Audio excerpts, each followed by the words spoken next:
In this video, we are going to see process. Now first, what is a process? If I say a system changes from one equilibrium state to another, then we say a process has taken place.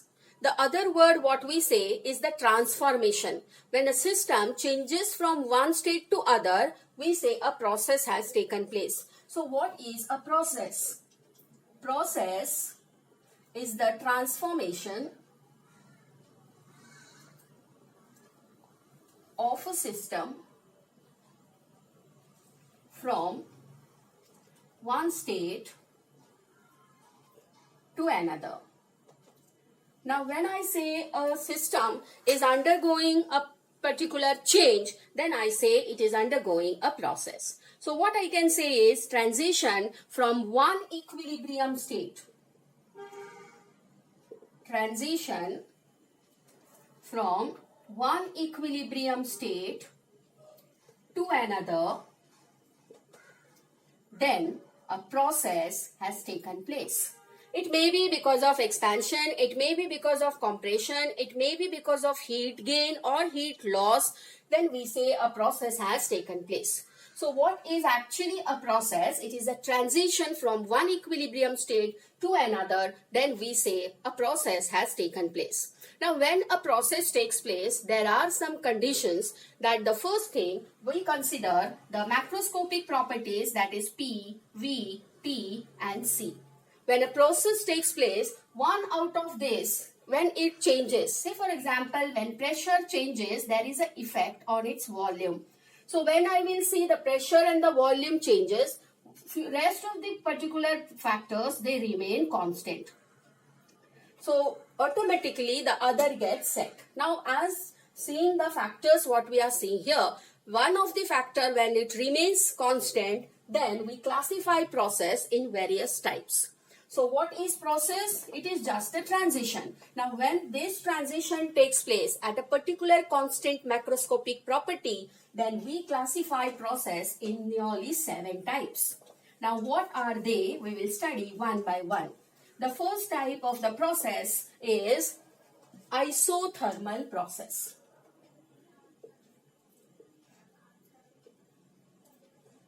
Now what is an isothermal process? Here the word iso means constant, therm means temperature. So the process or the transition at which or throughout which the temperature remains constant, we call it as isothermal process. So what is an isothermal process, student? Isothermal process is one in which the temperature of the system remains constant throughout. When I say temperature of the system remains constant, means what? Delta T remains constant. The heat can get exchanged between the system and the surrounding, but the temperature will remain constant. And so we say internal energy also remains constant. Now where you see such type of processes, any process or any reaction which is carried out in a thermostat, we can have that as an example of isothermal process. What is a thermostat? Thermostat is an instrument that keeps the temperature of the solvent or of the system constant throughout the experiment.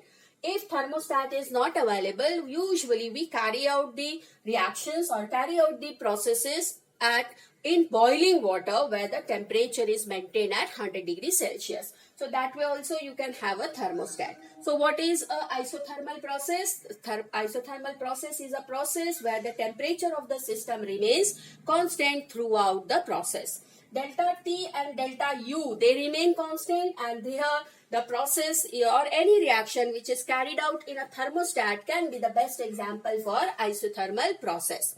Very, very important is that the energy or the heat can change during the process. So the energy or the heat transfer can take place between the system and the surrounding. So this is what is isothermal process. Let us come to the next one, that is isobaric process.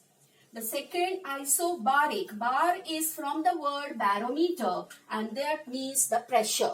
So what is a isobaric process? Isobaric process is one where the pressure remains constant. So what will be constant, student? Delta P will be 0 or delta P will be equal to constant. So what is isobaric process? Process carried out at constant pressure. Now what can be the example for an isobaric process is any reaction or any process carried out in an open system. When I say open system, what I mean, it is carried out at atmospheric pressure. So there the pressure will remain constant. So very important, delta P is constant. Next process is isochoric process. Now what is an isochoric process? Iso means again constant, choric means volume.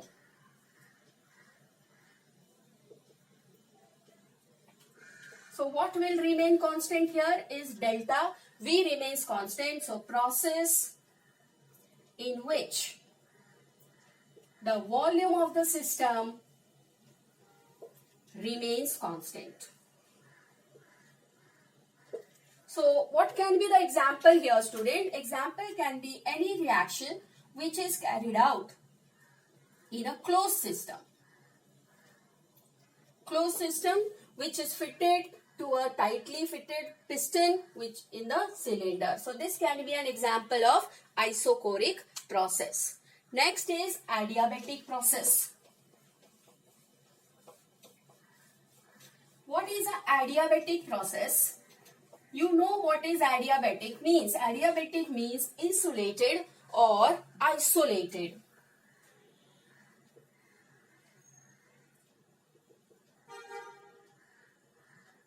So what is an adiabatic process? A process in which the heat is neither allowed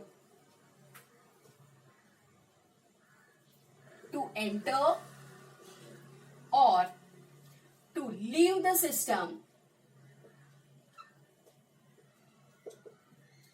at any stage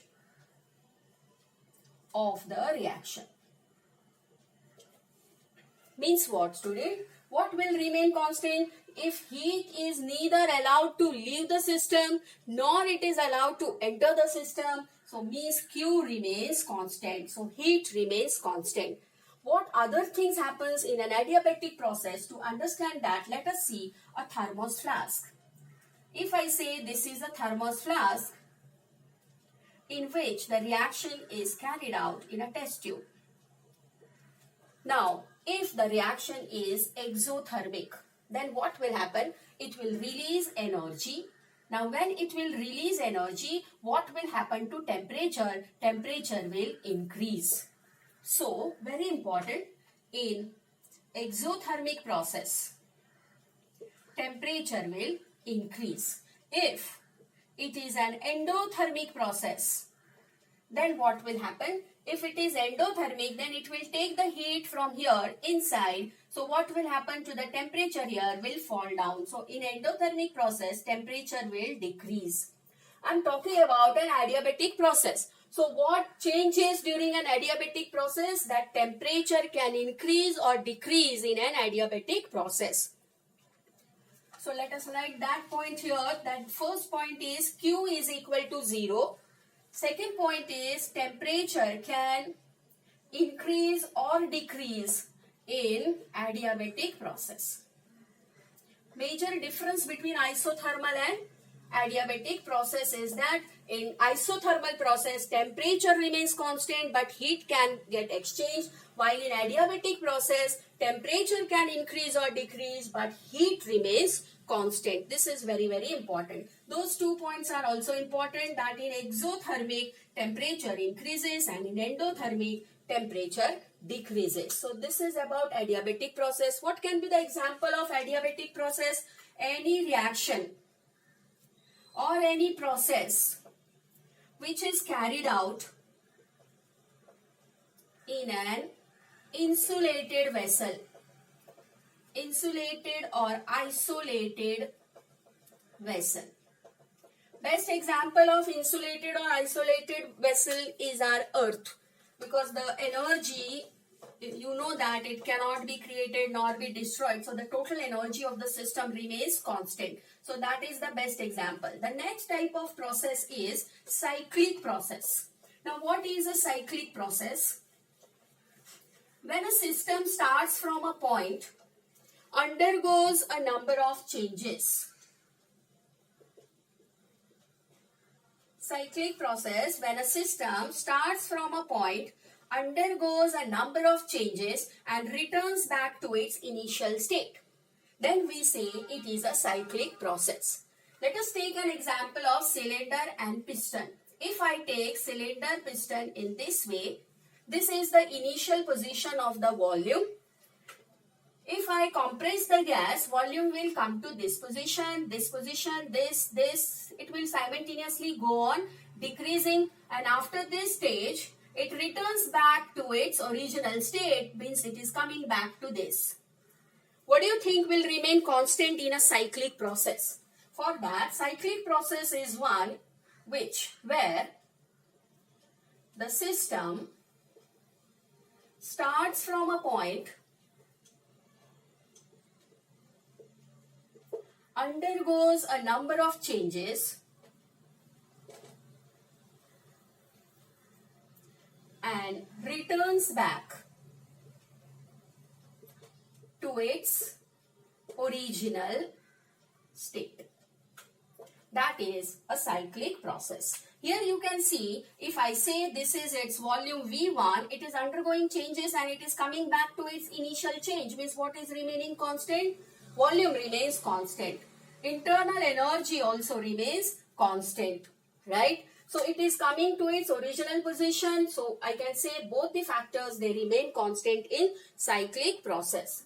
Next type of process is a reversible process. Now what is a reversible process? For that, let us go back to chemical equilibrium. What you have studied in chemical equilibrium, that when a reaction proceeds, the first rate what you have is the rate of forward reaction, that is this. And after some time, when the B gets formed, it returns back to A. This is called as rate of forward reaction, rate of reverse or backward reaction. To understand reversible process, we will not be using forward rate and reverse rate. Instead, we will be using driving force and opposing force. Now when we say driving and opposing, if you see this, both the rates, they take place with the same speed. Means what? Driving force and opposing force, they are differing by each other by a very, very small amount, and that small amount is called infinitesimal small amount. Now if I want to reverse the reaction, I have to increase this force by a very small amount over this. How small? Infinitesimal small. So what is a reversible reaction or reversible process? A process in which the driving force is infinitesimally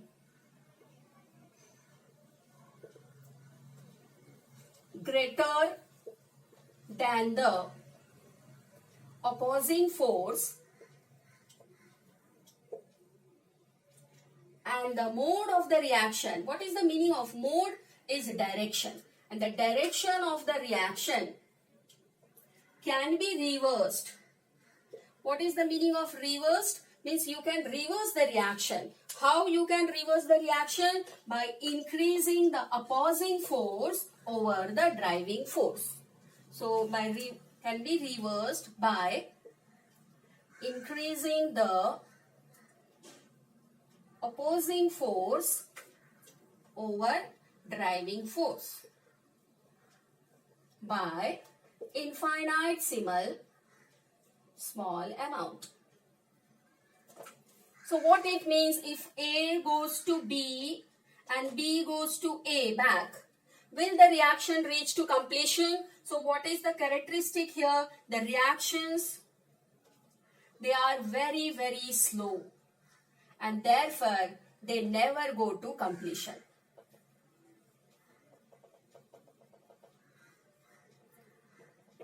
Second point here, as the reaction is taking place in very, very small steps, because there is always equilibrium between the driving and the opposing force, the work which is obtained in this process is always maximum. Best example for reversible process is the construction site, where we see that the laborers, they carry that sand or the concrete in number of small steps, and therefore the work obtained there is maximum. Third, very important is the reactions which are reversible must be carried out in a closed system. Next point is, there is always an equilibrium between the system and the surrounding, that is the pressure volume equilibrium is always maintained. Reaction never goes to completion because the time is, you can say, infinite time for the reaction to get complete. Next, very, very important, what we can say here, this is a hypothetical concept. What is the meaning of hypothetical is imaginary. Imaginary means actually natural processes, they are not reversible. So this is all about reversible process. Driving force and the opposing force, they differ by infinitesimal small amount, and the mode can be reversed by increasing the opposing force by infinitesimal small amount. As I said, this is a hypothetical concept, or non-natural processes, they can be understood under reversible processes. Let us go to the next process, and that is irreversible process.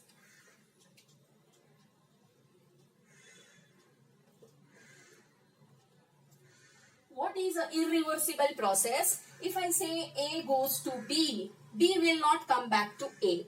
So this is an irreversible process. What I can say, that driving force is much greater than the opposing force. And here there is no chance to reverse the reaction. All natural processes, they are irreversible. We say all natural means they are spontaneous processes. What is the meaning of spontaneous, students? Reactions that takes place of its own without any external support or without any external energy, we call them as spontaneous processes, like flow of water from higher to lower level. Then you can say flow of heat from higher to lower level. Aging in human beings, that is also a best example of irreversible process. So what is irreversible process? All natural spontaneous reactions, they all are irreversible processes. So natural processes, we say, as they are spontaneous, here the work obtained is not maximum. Work obtained here is not maximum. So this is all about processes. We have seen all the 7 types of processes one by one. We will use them for different work what we get through those processes. Thank you, students.